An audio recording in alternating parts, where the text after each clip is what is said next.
Hello friends, welcome back to my channel Dream Marks Academy. I am Professor Sanjay Sharma. Our first chapter Not for Profit Organization is going on और आज हम इस chapter में एक नया topic पढ़ेंगे जिसका नाम है फंड बेस्ड अकाउंटिंग। देखिए दोस्तों, ये बहुत ही इंपॉर्टेंट टॉपिक है क्योंकि इस टॉपिक में 3 मार्क्स का क्वेश्चन आपका पूछा जाता है। तो 3 मार्क्स का क्वेश्चन आपको इसमें पूछा जा सकता है, इसके लिए आपको ध्यान से समझना पड़ेगा। तो चलिए शुरू करते हैं फंड बेस्ड अकाउंटिंग। दोस्तों, फंड बेस्ड अकाउंटिंग से पहले मैं आपको एक एग्जांपल बताना चाहूंगा। सपोज कीजिए कि एक बच्चा है, उस बच्चे को क्रिकेट खेलने का बहुत ज्यादा शौक है। जब वो बच्चा क्रिकेट खेलना चाहता है तो उसके पास में बैट नहीं है, बैट बॉल्स और जो क्रिकेट इक्विपमेंट्स है वो उसके पास नहीं है। अब उसके पास समस्या क्या है कि उसके पास जो पैसा है वो एक लिमिटेड नंबर में है, उसके पास ज्यादा पैसा नहीं है। तो वो क्या करता है, बैट खरीदने के लिए उसको 5,000 रुपए की जरूरत है। मान लीजिए जो बैट की कॉस्ट है वो 5,000 रुपीज की है और जो बैट 5,000 रुपीज का आता है तो उसके पास 5,000 रुपीज अभी तो है नहीं। उसने क्या कर रखा है, उसने 5,000 रुपीज में से गुल्लक में कुछ पैसे जोड़ रखे हैं। सपोज कीजिए उसने गुल्लक में 2,000 रुपीज जोड़े हुए हैं, लेकिन दोस्तों 2,000 रुपए में तो उसका बैट नहीं आएगा। बैट की कॉस्ट तो 5,000 रुपीज की है, जिसकी वजह से वो क्या करता है, थोड़ा सा वेट करता है। और जब वेट करता है तो वो अपने फादर से बोलता है कि मुझे बैट की जरूरत है। तो उसके फादर उसको 3,000 रुपीज की डोनेशन पे कर देते हैं। तो जब उसके फादर उसको 3,000 रुपीज की डोनेशन पे करते हैं तो उसके पास 2,000 रुपीज तो ऑलरेडी गुल्लक में थे, 3,000 रुपए उसको उसके फादर से मिल जाते हैं। अब उसके पास टोटल अमाउंट जो हो जाता है वो 5,000 रुपीज का हो जाता है। अब ये जो 5,000 रुपीज है ये इसका यूज कर सकता है बैट परचेज करने के लिए। तो देखिए दोस्तों, जब इसके पास में 5,000 रुपीज इकट्ठे हो जाते हैं तो ये क्या करता है, 3,000 रुपीज तो उसके गुल्लक में थे, 2,000 रुपीज तो उसके गुल्लक में थे, 3,000 रुपीज उसको उसके फादर से मिल जाते हैं। अब उसके पास में टोटल जो फंड अवेलेबल है वो 5,000 रुपीज का अवेलेबल हो जाता है। इस फंड में से वो 5,000 रुपीज खर्च कर देता है और बैट परचेज कर लेता है। तो देखिए दोस्तों, यहाँ पर हमारा एक फंड यूज हो रहा है। कैसे यूज हो रहा है फंड, देखिए उस बच्चे को बैट खरीदना था, बैट खरीदने के लिए 5,000 रुपीज की जरूरत पड़ रही है, लेकिन उसके पास जो गुल्लक है उसमें 2,000 रुपीज ऑलरेडी पड़े हुए हैं जो उसने पहले से जोड़ रखे थे पैसे। अब उसको 3,000 रुपीज की डोनेशन मिल जाती है अपने फादर से, यानी कि अपने पापा से उसको बैट के लिए 3,000 रुपीज मिल जाते हैं। जैसे उसके पास पैसे पूरे हो जाते हैं 5,000 रुपीज, वो उन 5,000 रुपीज को यूज कर लेता है, खर्च कर लेता है और खर्च करने के बाद में बैट परचेज कर लेता है। इस तरह से वो इस बैट को परचेज करने के लिए फंड का यूटिलाइज करता है। और जब उसके पास 5,000 रुपीज पूरे हो जाते हैं तो वो इस 5,000 को यूटिलाइज करके अपना बैट परचेज कर लेता है और क्रिकेट खेलना शुरू कर देता है। तो देखो दोस्तों, आपने भी कई बार इस तरह से कई बार करा होगा, कुछ चीजों के लिए आपने पैसा जोड़ा होगा और उस पैसे को यूज जब जुड़ गया होगा तो उसको यूज कर लिया होगा उस सामान को परचेज करने के लिए। तो ठीक इसी तरह से जैसे हम लोग अपनी छोटी छोटी जरूरतों के लिए एक फंड क्रिएट करते हैं, ठीक इसी तरह से जो नॉट फॉर प्रॉफिट ऑर्गेनाइजेशन होता है वो भी एक फंड क्रिएट करता है। क्योंकि जो नॉट फॉर प्रॉफिट ऑर्गेनाइजेशन होता है उनके पास भी जो पैसा आता है वो बहुत ही लिमिटेड नंबर में आता है, बहुत ज्यादा पैसा नहीं आता उनके पास। तो इसलिए जो नॉट फॉर प्रॉफिट ऑर्गेनाइजेशंस हैं वो अपनी कुछ जरूरतों के लिए फंड क्रिएट कर देते हैं। अब वो जो फंड क्रिएट होते हैं वो 2 तरीके के फंड क्रिएट होते हैं, एक तो होता है अनरेस्ट्रिक्टेड फंड और एक होता है रेस्ट्रिक्टेड फंड। देखिए दोस्तों, अनरेस्ट्रिक्टेड फंड का मतलब है वो फंड जिस फंड को यूज करने की कोई मनाही नहीं है, यानी कि इसमें जिस डोनर ने पैसे दिए हैं वो डोनर उस पैसे को यूज करने के लिए कोई रेस्ट्रिक्शन नहीं लगाता है। यानी कि जो पैसा आपको मिला है उस पैसे को आप कहीं भी इस्तेमाल कर सकते हैं, वो अनरेस्ट्रिक्टेड फंड कहलाता है। जो अनरेस्ट्रिक्टेड फंड होता है उसको हम जनरल फंड या कैपिटल फंड के नाम से भी जानते हैं। जो जनरल फंड और कैपिटल फंड जो होता है वो एसेट्स और लायबिलिटीज का जो डिफरेंस होता है उसे हम कैपिटल कहते थे, लेकिन यहाँ पर कैपिटल के बदले में हम इसको जनरल फंड या कैपिटल फंड भी कह सकते हैं। ये जो अनरेस्ट्रिक्टेड फंड होता है ये भी जनरल फंड होता है और इसको हम बैलेंस शीट में लायबिलिटीज की तरफ दिखाते हैं। तो दोस्तों अब जो मेन काम है वो हमारा है रेस्ट्रिक्टेड फंड। रेस्ट्रिक्टेड फंड जो होता है अनरेस्ट्रिक्टेड फंड का बिल्कुल ही अपोजिट होता है। रेस्ट्रिक्टेड फंड का मतलब होता है जब कोई डोनर हमें डोनेशन देता है तो उस डोनेशन को देने के बदले में वो उस डोनेशन के यूज के लिए भी शर्त रख देता है। इसका मतलब जब डोनर फंड को यूज करने के लिए कंडीशन रख देता है तो उसको हम रेस्ट्रिक्टेड फंड बोलते हैं। यानी कि डोनर जिस पर्पस के लिए हमें वो डोनेशन दे रहा है उसी डोनेशन के लिए हमें वो पैसा इस्तेमाल करना है, किसी और पर्पस के लिए हम वो पैसा इस्तेमाल नहीं करते हैं। ये जो डोनेशन मिलती है, जो रेस्ट्रिक्टेड फंड मिलता है, ये बहुत ही स्पेशल पर्पसेस के लिए मिलता है। जैसे कि मान लीजिए आपको बिल्डिंग बनानी है तो बिल्डिंग एक बार में तो बनेगी नहीं, बिल्डिंग के बनाने के लिए बहुत ज्यादा पैसे की जरूरत पड़ती है और एक नॉट फॉर प्रॉफिट ऑर्गेनाइजेशन के लिए पॉसिबल नहीं होता कि एकदम एक साथ बहुत ज्यादा क्वांटिटी में पैसा रिलीज कर दे। तो क्या करती है जो नॉट फॉर प्रॉफिट ऑर्गेनाइजेशन होते हैं वो धीरे धीरे पैसे को एक डोनेशन के रूप में लेते रहते हैं और उस पैसे को रेस्ट्रिक्टेड कर देते हैं डोनेशन फॉर बिल्डिंग फंड के लिए। इसी तरह से अगर किसी ऑर्गेनाइजेशन को लाइब्रेरी बनानी है तो लाइब्रेरी बनाने के लिए भी वो अपने फंड को रेस्ट्रिक्टेड कर देते हैं। तो इस तरीके से जो रेस्ट्रिक्टेड फंड होता है वो एक कैपिटल रिसीट्स की तरह होता है जिसको हम बैलेंस शीट में लायबिलिटीज की तरफ दिखाते हैं। इस तरीके से हमारा रेस्ट्रिक्टेड फंड होता है। अब फंड हमारा दो टाइप्स का, एक अनरेस्ट्रिक्टेड हो गया और एक रेस्ट्रिक्टेड फंड हो गया। तो जो रेस्ट्रिक्टेड फंड है वही हमारा रेस्ट्रिक्टेड फंड पर ही हमें फंड बेस्ड अकाउंटिंग की जरूरत पड़ती है। तो फंड बेस्ड अकाउंटिंग की जरूरत कैसे पड़ती है, जरा इस चीज को हम देखते हैं ध्यान से। पहले तो हमें फंड का मतलब समझना पड़ेगा कि what is the meaning of fund. तो देखिए दोस्तों, fund means amount received by a not for profit organisation for a specific purpose. जैसे कि मैंने अभी आपको बताया कि जो नॉट फॉर प्रॉफिट ऑर्गेनाइजेशन होते हैं उनको स्पेशल डोनेशन मिलती है, यानी कि उनको जो डोनेशन मिलती है वो एक स्पेशल पर्पस के लिए मिलती है जिसका कि यूज वो केवल एक स्पेशल पर्पस के लिए ही कर सकते हैं। जैसे कि मान लीजिए डोनेशन मिलती है उनको बिल्डिंग के लिए या डोनेशन मिलती है उनको टूर्नामेंट करवाने के लिए। बहुत सारे ऑर्गेनाइजेशन होते हैं जिनको अलग अलग तरीके से डोनेशन मिलती है। तो जब इनको ये डोनेशन मिलती है तो उसके बाद में वो इसका एक यूज करते हैं जिसे हम फंड बेस्ड अकाउंटिंग कहते हैं। अब इसमें होता क्या है, फंड बेस्ड अकाउंटिंग में होता क्या है, चलिए इसी टॉपिक को अब आगे बताता हूं मैं कि किस तरह से आपको क्वेश्चंस सॉल्व करने हैं फंड बेस्ड अकाउंटिंग के बेस पर। देखिए सबसे पहले मैं आपको बताता हूं कि भाई टूर्नामेंट एक्सपेंसेस सपोज कीजिए आपको 12,000 रुपीज दिए हुए हैं, केवल आपको टूर्नामेंट एक्सपेंसेस दे रखे हैं और कोई इन्फॉर्मेशन नहीं दी हुई है। तो देखिए दोस्तों, फंड बेस्ड अकाउंटिंग में आपको सबसे पहले तो ये चेक करना है कि जिस चीज से रिलेटेड आपको कोई एक्सपेंसेस दिए हुए हैं, सबसे पहले आपने ये चेक करना है क्या उस एक्सपेंसेस से रिलेटेड कोई फंड क्रिएट किया हुआ है या नहीं है। यानी कि आपको टूर्नामेंट एक्सपेंसेस दिए हुए हैं तो आपको क्या देखना है कि टूर्नामेंट का कोई फंड क्रिएट ऑलरेडी है या नहीं। अगर टूर्नामेंट आपका ऑलरेडी क्रिएटेड है तो इसका मतलब ये है कि आपको डोनेशन टूर्नामेंट के लिए मिली होगी और उस टूर्नामेंट से रिलेटेड जो भी खर्चे करने होंगे वो आप उस टूर्नामेंट फंड में से यूटिलाइज कर सकते हो।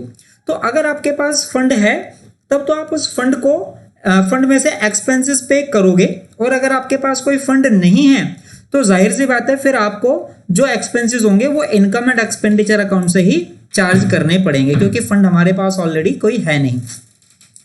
तो इस क्वेश्चन में आपको समझना है ध्यान से कि हमारे पास में टूर्नामेंट एक्सपेंसेस हैं 12,000 रुपीज के और कोई फंड ऑलरेडी हमारे पास नहीं है।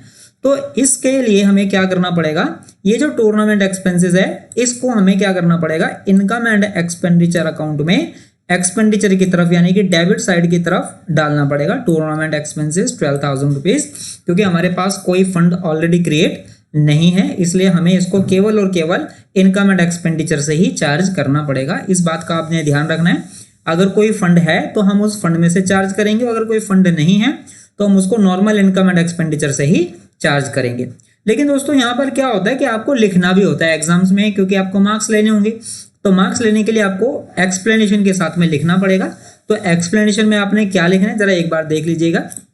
Since there is no fund there is no specific fund, therefore 12,000 rupees incurred as tournament expenses would be shown in debit side of the income and expenditure account। और उसके बाद में फिर आप income and expenditure account बना करके उसको show कर सकते हैं। इस तरीके से आपको 3 मार्क्स जो भी है वो मिल जाएंगे और आपका क्वेश्चन हो जाएगा। इसी क्वेश्चन को अब मैं आगे बढ़ाता हूँ। इसमें क्या है कि मान लीजिए अब की बार हमें टूर्नामेंट एक्सपेंसेस दे रखे हैं 12,000 रुपीज, लेकिन अब की बार हमें दे रखा है कि टूर्नामेंट फंड है ऑलरेडी 31 मार्च 2019 को। सपोज कीजिए हमारा करंट ईयर 2020 है और ये फंड हमारा 31 मार्च 2019 को है। इसका मतलब ये हमारे पास टूर्नामेंट फंड के लिए ओपनिंग बैलेंस है। तो ध्यान दीजिएगा दोस्तों, यहां पर हमें एक टूर्नामेंट फंड ऑलरेडी क्रिएट हुआ है, यानी कि टूर्नामेंट के लिए हमारे पास पैसे ऑलरेडी इकट्ठे हुए हैं और उस टूर्नामेंट फंड से ही हमें कोई एक्सपेंसेस अगर टूर्नामेंट से रिलेटेड कर रहे हैं तो वो उसी में से चार्ज होंगे। तो जैसे हमें टूर्नामेंट फंड के लिए डोनेशन मिली होगी, हमने उसको टूर्नामेंट फंड में डाल दिया होगा, एक फंड क्रिएट हो गया।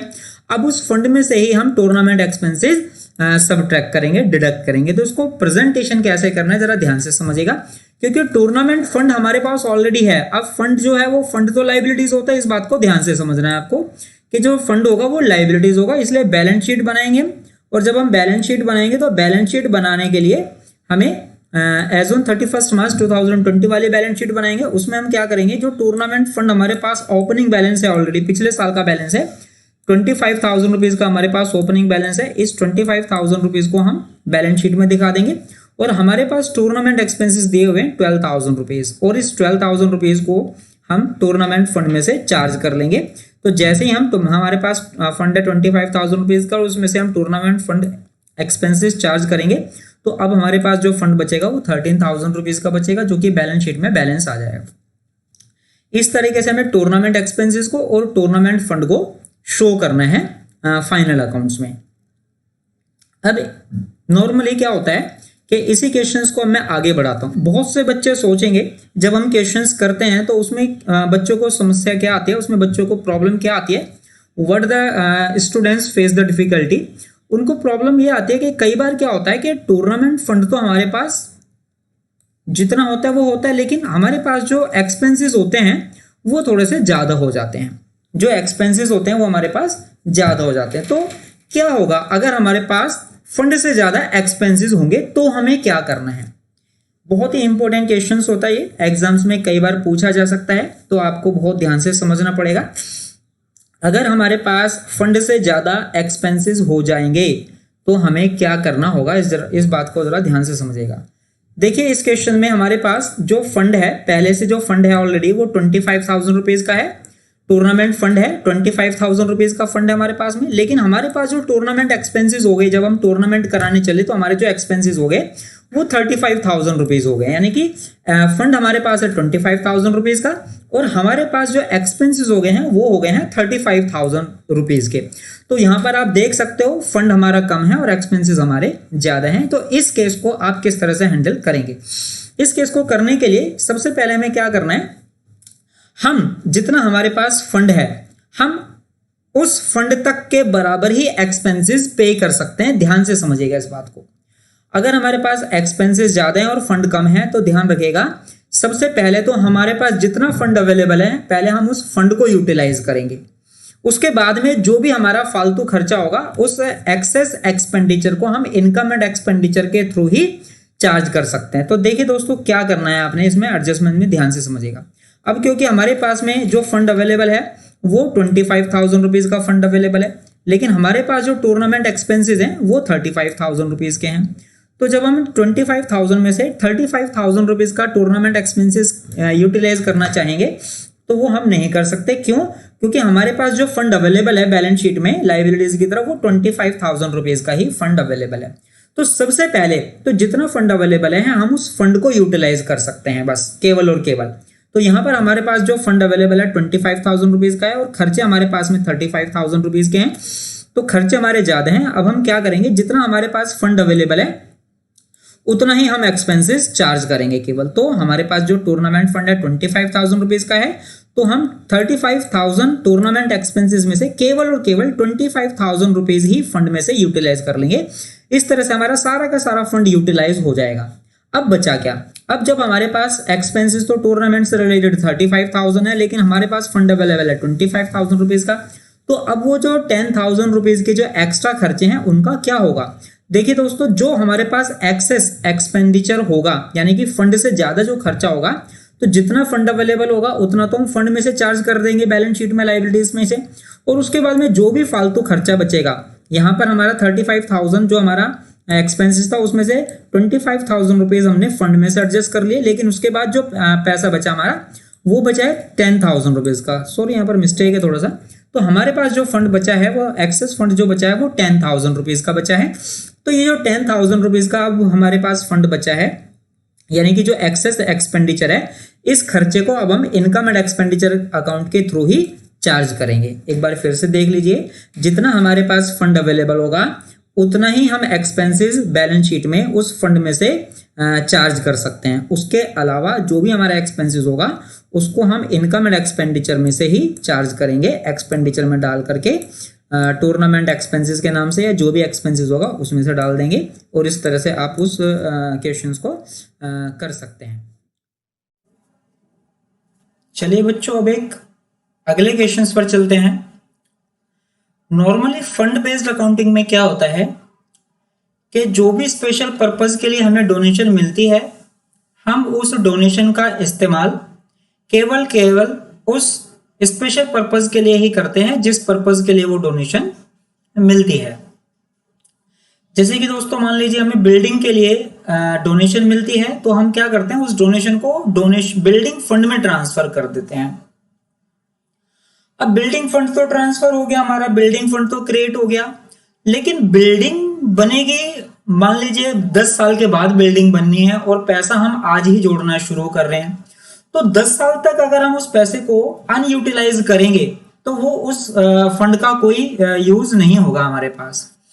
तो नॉट फॉर प्रॉफिट ऑर्गेनाइजेशन क्या करते हैं कि जो फंड हमारे पास अनयूटिलाइज पड़ा हुआ है, यानी कि जो फंड हमारे पास क्रिएट तो हो गया है लेकिन उस फंड को यूटिलाइज करने का अभी समय नहीं है, यानी कि उस फंड को हमें यूज करना है कुछ टाइम बाद, 2 साल बाद करना है, 5 साल बाद करना है या 20 साल बाद करना है।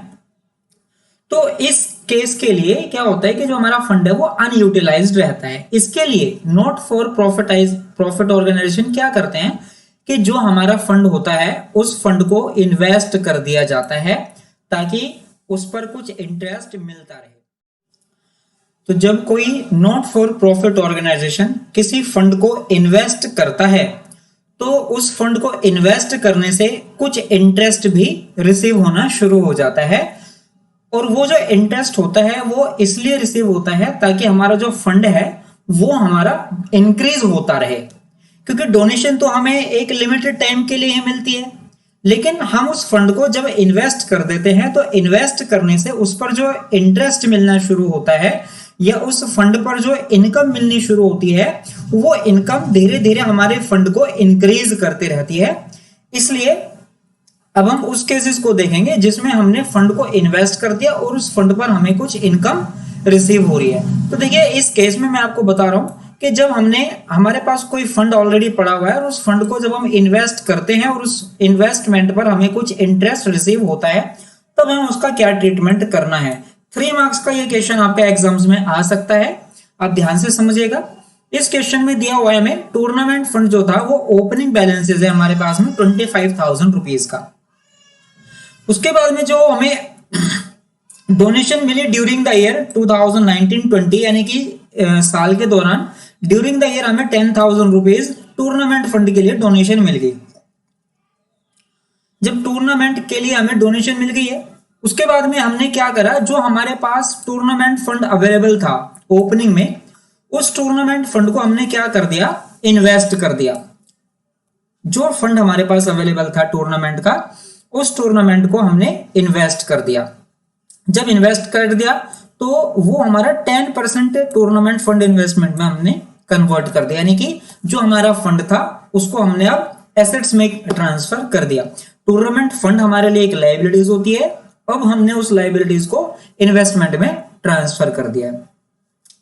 तो 10% का जो रेट है वो बताता है कि उस इन्वेस्टमेंट पर 10% से हमें इंटरेस्ट मिलेगा।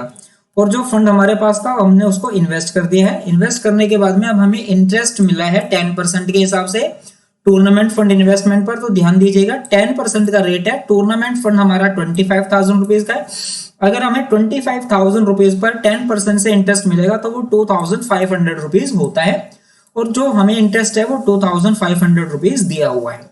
अब टूर्नामेंट एक्सपेंसेस हमारा हो गया 12,000 रुपीज। तो देखिए 3 मार्क्स का क्वेश्चन ये एग्जाम्स में आपका आ सकता है। इस क्वेश्चंस को आपने कैसे करना है जरा ध्यान से समझिएगा। अब क्योंकि जो टूर्नामेंट फंड है वो हमारे लिए एक लाइबिलिटीज है, इसलिए हम उसको जो भी ट्रीटमेंट करेंगे वो बैलेंस शीट में ट्रीटमेंट करेंगे। बैलेंस शीट में ट्रीटमेंट करने के लिए क्या करेंगे, सबसे पहले टूर्नामेंट फंड लिखेंगे, क्योंकि हमारे पास जो फंड क्रिएट है वो टूर्नामेंट फंड के नाम से है, इसलिए टूर्नामेंट फंड लिखेंगे। टूर्नामेंट फंड में जो हमारा ओपनिंग बैलेंस है वो टूर्नामेंट फंड का ओपनिंग बैलेंस लिख देंगे, जो कि हमें 25,000 रुपीज दिया हुआ है। अब जो ओपनिंग बैलेंस है हमारे पास टूर्नामेंट फंड का वो 25,000 रुपीज है, और ड्यूरिंग द ईयर हमें टूर्नामेंट के लिए ही डोनेशन मिल गई है 10,000 रुपीज की।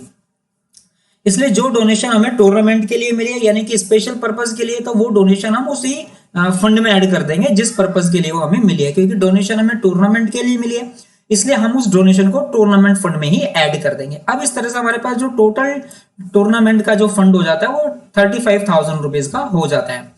लेकिन यहाँ पर आपको एक बात और देखनी है, वो बात यह है कि जो हमारे पास जो टूर्नामेंट फंड था ओपनिंग बैलेंस का, उस टूर्नामेंट फंड को हमने इन्वेस्ट भी कर दिया है। क्या कर दिया है, इन्वेस्ट भी कर दिया है। तो जब हमने टूर्नामेंट हमारा जो पास जो फंड था वो पैसा हमारे पास पड़ा हुआ था, अगर हम उस पैसे को यूटिलाइज नहीं करेंगे तो वो हमारा पैसा फिर यूज नहीं हो पाएगा, क्योंकि ये एक रेस्ट्रिक्टेड फंड है, यानी कि टूर्नामेंट फंड के लिए ही हमें डोनेशन मिली है। हम इस फंड को और किसी तरह से यूटिलाइज नहीं कर सकते, हम इसमें से कोई और एक्सपेंसेस चार्ज नहीं कर सकते, इसमें हमें टूर्नामेंट के ही एक्सपेंसेस चार्ज करने पड़ेंगे। तब तक इस फंड का क्या होगा, तब तक ये फंड हमारा यूटिलाइज नहीं हो पाएगा, इसलिए हम क्या करते हैं, इस फंड को इन्वेस्ट कर देते हैं। तो जब हम इस फंड को इन्वेस्ट करते हैं तो हमने वो फंड इन्वेस्ट कर दिया है इन्वेस्टमेंट के तौर पर 25,000 रुपीज के लिए। तो अब जैसे हमारा फंड था जो हमारा ओपनिंग बैलेंसेस था, अब उस ओपनिंग बैलेंसेस को हमने क्या कर दिया, इन्वेस्ट कर दिया है 10% टूर्नामेंट फंड इन्वेस्टमेंट के नाम से। ध्यान दीजिए दोस्तों, इन्वेस्टमेंट जो होती है वो एक एसेट्स होती है, इसलिए जब भी इन्वेस्टमेंट का नाम आएगा वो आपने एसेट साइड में ही शो करना है, इस बात का ध्यान रखिएगा आप लोग। तो जो हमारे पास ओपनिंग बैलेंस था टूर्नामेंट फंड का, हमने उसको इन्वेस्ट कर दिया और वो एसेट्स के तौर पर हमने एसेट्स की तरफ शो करना है। अब जो 25,000 रुपीज हमारे पास ओपनिंग बैलेंस था उसमें हमें ड्यूरिंग द ईयर डोनेशन मिल गई है। तो डोनेशन मिलने के बाद में हमारे पास में जो टोटल टूर्नामेंट फंड हो गया वो 35,000 रुपीज का हो गया। इसके बाद जो हमने टूर्नामेंट फंड को इन्वेस्ट किया था उस पर हमें 10% से इंटरेस्ट भी मिलना है। तो देखते हैं जरा कितना इंटरेस्ट मिला हमें। 25,000 रुपीज जब हमने इन्वेस्ट करे तो वो एक साल तक जो हमारा इंटरेस्ट बना वो 10% के हिसाब से चार्ज हो, तो 2,500 रुपीज का इंटरेस्ट हमें मिल गया। अब देखिए इन्वेस्टमेंट हमने क्यों करी थी, इन्वेस्टमेंट हमने इसलिए करी थी ताकि अगर उस इन्वेस्टमेंट पर कुछ इंटरेस्ट मिलता है तो वो इंटरेस्ट जो होगा वो फंड में ऐड कर दिया जाएगा, ताकि हमारा जो फंड है वो बढ़ जाए। अगर हमारे पास डोनेशन भी नहीं मिलते उस फंड के लिए तो भी हमारे पास इंटरेस्ट के तौर पर वो फंड बढ़ता जाएगा। तो जो भी टूर्नामेंट जो भी फंड के लिए जिस फंड को आप इन्वेस्ट कर रहे हो और उस फंड को आपने उस फंड पर आपको कुछ इंटरेस्ट भी मिल रहा है, तो ध्यान रखिएगा वो इंटरेस्ट आपने उस फंड में ऐड करना है, एसेट्स में ऐड नहीं करेंगे हम उस फंड को। तो जो भी हमें इंटरेस्ट मिलेगा वो हम टूर्नामेंट फंड में ऐड करेंगे। तो जो हमारा 2,500 रुपीज का इंटरेस्ट मिला है 10% टूर्नामेंट फंड इन्वेस्टमेंट पर, उसको हमने डोनेशन फॉर टूर्नामेंट फंड में ऐड कर दिया। तो इस तरीके से हमारे पास टोटल फंड अब हो गया 37,500 रुपीज का। तो ये जो 37,500 रुपीज का जो हमारे पास अब फंड क्रिएट हो चुका है, अब इसमें से हम टूर्नामेंट एक्सपेंसेस अगर कोई है तो वो हम चार्ज कर सकते हैं। जैसे कि इस क्वेश्चन में हमें दिया हुआ है कि भाई टूर्नामेंट एक्सपेंसेस 12,000 रुपीज दिए हुए हैं, तो हम इस फंड में से अब 12,000 रुपीज का जो टूर्नामेंट एक्सपेंसेस है वो पे कर सकते हैं। टूर्नामेंट एक्सपेंसेस पे करने के बाद में हमारे पास जो बैलेंस शीट बचती है इसमें टूर्नामेंट फंड के नाम से जो बैलेंस बचता है वो 25,500 रुपीज का बैलेंस बचता है। इस तरीके से हमें 3 मार्क्स इस क्वेश्चन में मिल सकते हैं। नेक्स्ट क्वेश्चन की तरफ देखते हैं। नेक्स्ट क्वेश्चन में क्या होगा, अगर हमने इन्वेस्टमेंट किया हुआ है और उस इन्वेस्टमेंट पर हमें कुछ इंटरेस्ट एक्रूड है, यानी कि जितना इंटरेस्ट बन रहा था ड्यूरिंग द ईयर वो सारा का सारा रिसीव नहीं हुआ है, कुछ इंटरेस्ट मिल गया है और कुछ इंटरेस्ट एक्रूड है यानी कि आउटस्टैंडिंग है, तो उसका क्या ट्रीटमेंट करना है जरा ध्यान से देखिएगा। टूर्नामेंट फंड हमें दिया हुआ है 80,000 रुपीज का और उस टूर्नामेंट फंड को हमने इन्वेस्ट कर दिया है 10% टूर्नामेंट फंड इन्वेस्टमेंट में 80,000 रुपीज का ही इन्वेस्ट कर दिया जो ओपनिंग बैलेंस था। ड्यूरिंग द ईयर हमें टूर्नामेंट फंड के लिए डोनेशन मिली है 12,000 रुपीज की, टूर्नामेंट एक्सपेंसेस हमें दिए हुए हैं 14,000 रुपीज के और जो इंटरेस्ट रिसीव हुआ है 10% टूर्नामेंट फंड इन्वेस्टमेंट पर वो 4,000 रुपीज का हुआ है। तो देखिए इन्वेस्टमेंट हमारे थे 80,000 रुपीज की, अगर हम 80,000 रुपीज का 10% निकाल दे तो हमारे पास जो इंटरेस्ट आना चाहिए वो 8,000 रुपीज का इंटरेस्ट आना चाहिए, लेकिन इंटरेस्ट जो हमें रिसीव हुआ है वो रिसीव हुआ है 4,000 रुपीज का। तो इसका मतलब 4,000 रुपीज का इंटरेस्ट अभी भी बचा हुआ है, वो इंटरेस्ट हमारा एक्रूड हो गया। तो वो जो इंटरेस्ट एक्रूड है वो हमारा इंटरेस्ट आउटस्टैंडिंग है, उसका क्या ट्रीटमेंट करते हैं। 3 मार्क्स का क्वेश्चन इसके बेस पर आ सकता है। तो हम क्या करेंगे, क्योंकि फंड बेस्ड अकाउंटिंग है, जो हमारे पास टूर्नामेंट फंड है वो हमारे लिए एक लायबिलिटीज है, इसलिए हम फंड को लायबिलिटीज में शो करेंगे। तो टूर्नामेंट फंड का ओपनिंग बैलेंसेस में 80,000 रुपीज दिया हुआ है, 80,000 रुपीज का हमारा ओपनिंग बैलेंसेस हो गया और ड्यूरिंग द ईयर टूर्नामेंट के लिए हमें डोनेशन मिले 12,000 रुपीज की। जब डोनेशन हमें 12,000 रुपीज की मिली है तो इस तरह से हम डोनेशन को टूर्नामेंट में ही ऐड कर देंगे। तो इस तरह से हमारे पास 92,000 रुपीज का डोनेशन और हो जाता है टूर्नामेंट फंड के लिए। लेकिन आप ध्यान से देखिएगा, जो हमारे पास ओपनिंग बैलेंस था टूर्नामेंट फंड का उसको हमने इन्वेस्ट कर दिया, क्योंकि देखिए जो हमारे पास फंड अवेलेबल है उस फंड को हम यूटिलाइज केवल उस पर्पस के लिए ही कर सकते हैं जिसके लिए वो क्रिएट किया गया है। अगर टूर्नामेंट फंड हमने फंड क्रिएट करा है टूर्नामेंट के लिए तो हम उसमें से केवल और केवल टूर्नामेंट से रिलेटेड ही एक्सपेंसेस को चार्ज कर सकते हैं, कोई और एक्सपेंसेस चार्ज नहीं कर सकते। अब टूर्नामेंट से रिलेटेड एक्सपेंसेस तभी चार्ज होंगे जब हम टूर्नामेंट करवाएंगे। मान लीजिए अभी हम टूर्नामेंट नहीं करवा रहे 2 साल या 5 साल तक, तो हम क्या करेंगे, तब तक इस फंड को इन्वेस्ट कर देंगे। जब ये फंड इन्वेस्ट हो जाएगा तो इस फंड पर हमें कुछ इंटरेस्ट भी मिलेगा और उस इंटरेस्ट के मिलने से क्या होगा, हमारा जो टूर्नामेंट फंड है वो और इंक्रीज होता चला जाएगा। तो यही कॉन्सेप्ट होता है, जब हम फंड को इन्वेस्ट कर देते हैं तो इसी पर्पस के लिए करते हैं ताकि हमारा जो फंड है वो इंक्रीज होता है। तो यहाँ पर जो हमारा फंड था 80,000 रुपीज का, हमने 10% टूर्नामेंट फंड इन्वेस्टमेंट में डाल दिया। यहाँ पर जो रेट है 10% वो है रेट ऑफ इंटरेस्ट, यानी कि जो भी हमने इन्वेस्ट किया है उस पर हमें 10% से इंटरेस्ट मिलना है। तो जो हमने इन्वेस्ट कर दिया 80,000 रुपीज इन्वेस्ट कर दिया, तो 80,000 रुपीज के नाम से हमारी एक एसेट्स क्रिएट हुई है। इस एसेट्स को हम एसेट साइड में शो कर देंगे 80,000 रुपीज का। ड्यूरिंग द ईयर हमें इन्वेस्टमेंट मिल चुकी है, ड्यूरिंग द ईयर हमें डोनेशन मिली है, टूर्नामेंट फंड के लिए हमने ऐड कर दिया। अब जो हमें इंटरेस्ट मिल रहा है टूर्नामेंट फंड पर, यानी कि जो इन्वेस्टमेंट की है, तो कोई भी इंटरेस्ट अगर रिसीव होता है तो वो इंटरेस्ट हमारा फंड में ऐड किया जाएगा। तो यहाँ पर जो हमारा इंटरेस्ट बैठता है वो 8,000 रुपीज का बैठता है। देखते हैं जरा किस तरह से वर्किंग नोट होगा हमारा। जो हमारा total interest on tournament fund investment बैठता है वो है 8,000 रुपीज का, यानी कि 80,000 रुपीज पर अगर हम 10% का इंटरेस्ट चार्ज करते हैं तो 8,000 रुपीज हमारा इंटरेस्ट बैठता है जो हमें मिलना चाहिए। लेकिन हमें क्वेश्चन में दे रखा है कि इंटरेस्ट जो रिसीव हुआ है वो 4,000 रुपीज का हुआ है। जैसे कि यहाँ पर आप देख सकते हैं कि इंटरेस्ट रिसीव दे रखा है, यानी कि जो भी इंटरेस्ट रिसीव हुआ है वो हमें 4,000 रुपीज का मिला है। तो 8,000 रुपीज का हमारा इंटरेस्ट टोटल बन रहा है, लेकिन उसमें से हमें 4,000 रुपीज मिल चुका है और जो बाकी का 4,000 रुपीज है वो भी हमें मिला नहीं है, इसलिए वो इंटरेस्ट एक्रूड है। और जो इंटरेस्ट एक्रूड है यानी कि आउटस्टैंडिंग इंटरेस्ट, यानी कि इंटरेस्ट को हमने अर्न तो कर लिया है लेकिन अभी मिला नहीं है तो मिलना है। जो चीज मिलनी होती है वो एसेट्स होती है, इसलिए interest accrued on tournament fund investment जो हमारा 4,000 रुपीज का बैलेंस बचा है, ये वाला बैलेंस, इसको हम एसेट्स की तरफ शो कर देंगे। लेकिन क्योंकि टोटल इंटरेस्ट जो हमारा है वो 8,000 रुपीज का जो मिल गया, 4,000 वो प्लस जो मिलना है वो, टोटल मिलाकर के 8,000 रुपीज का हमारे इंटरेस्ट मिला है। तो जो इंटरेस्ट रिसीव हो गया है हम उसे भी ऐड कर देंगे, जो इंटरेस्ट हमें रिसीव हो चुका है हम उसे भी ऐड कर देंगे टूर्नामेंट फंड में, और जो इंटरेस्ट एक्रूड है टूर्नामेंट फंड इन्वेस्टमेंट पर हम उसे भी ऐड कर देंगे, क्योंकि वो इंटरेस्ट अभी हमें अर्न तो कर चुके हैं लेकिन मिला नहीं है, यानी कि इंटरेस्ट हम अर्न तो कर ही चुके हैं, इसलिए दोनों इंटरेस्ट एक्रूड भी और रिसीव्ड भी दोनों के दोनों हमारे टूर्नामेंट फंड में ऐड हो जाएंगे। इस तरह से हमारे जो टोटल टूर्नामेंट फंड होता है वो 1 लाख रुपीज का टूर्नामेंट हो जाता है। अब इस टोटल टूर्नामेंट फंड में से जो भी एक्सपेंसेस अगर टूर्नामेंट से रिलेटेड हमने किए हैं उस एक्सपेंसेस को हम सब्ट्रैक्ट कर देते हैं। सब्ट्रैक्ट करने के बाद में जो हमारे पास अमाउंट आता है वो हमारा बैलेंस शीट में लायबिलिटीज की तरफ टूर्नामेंट फंड के नाम से दिखाई दे जाएगा। इस तरह से हम इस क्वेश्चन को डील करेंगे। अच्छी तरह से ध्यान से समझिएगा, कोई प्रॉब्लम हो तो आप डिस्कस कर सकते हैं। देखिए दोस्तों, अब जो आपको क्वेश्चन बताना है बहुत ही ज्यादा इंपॉर्टेंट क्वेश्चन है, क्योंकि 3 मार्क्स का या 6 मार्क्स का क्वेश्चन ये आपका एग्जाम्स में आ सकता है। इसमें क्या होता है, जो हमारे पास स्पेसिफिक फंड होता है अवेलेबल, उसमें से हम कोई एसेट्स क्रिएट कर देते हैं।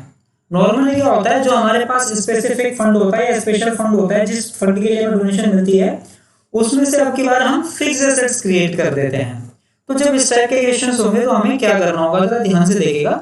हमें क्वेश्चन में दिया हुआ है expenditure on construction of building during the year was 6 lakh rupees, यानी कि अब की बार हमने क्या हुआ कि जो बिल्डिंग थी उसको कंस्ट्रक्ट करने के लिए फंड को यूटिलाइज किया है। तो बिल्डिंग जो हमारे लिए फिक्स एसेट्स है, फिक्स एसेट्स यूटिलाइज करने के लिए जब हम फंड को यूज करेंगे तो उससे रिलेटेड क्वेश्चंस में क्या करना है, ध्यान से देखिएगा आप जरा।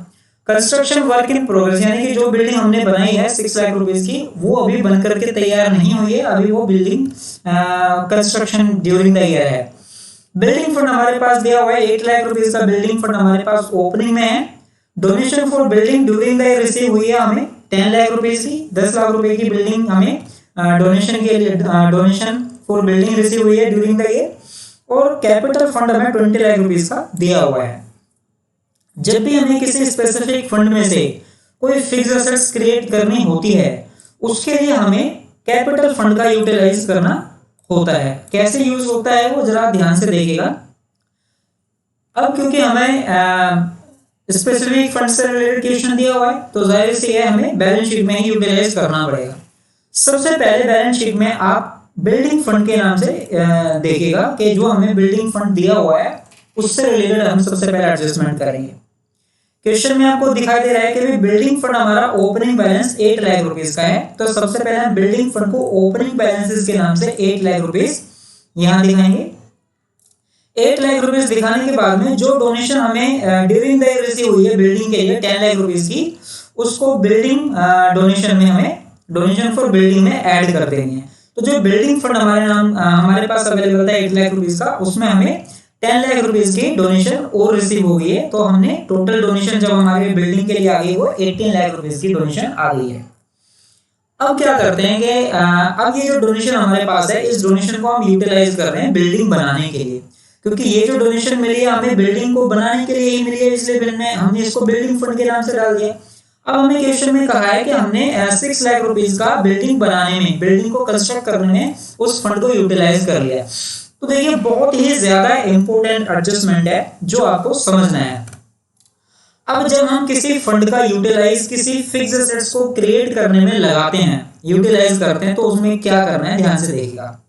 ओपनिंग बैलेंस हमारे पास बिल्डिंग फंड का 8 लाख रुपीस का है, और ड्यूरिंग द ईयर हमें जो बिल्डिंग फंड के नाम पर जो डोनेशन मिली है वो 10 लाख रुपीस की मिली है। टोटल डोनेशन हमारे पास 18 लाख की हो गई है। अब हमने क्या करा, इसमें से 6 लाख रुपीस की बिल्डिंग क्रिएट कर दी है।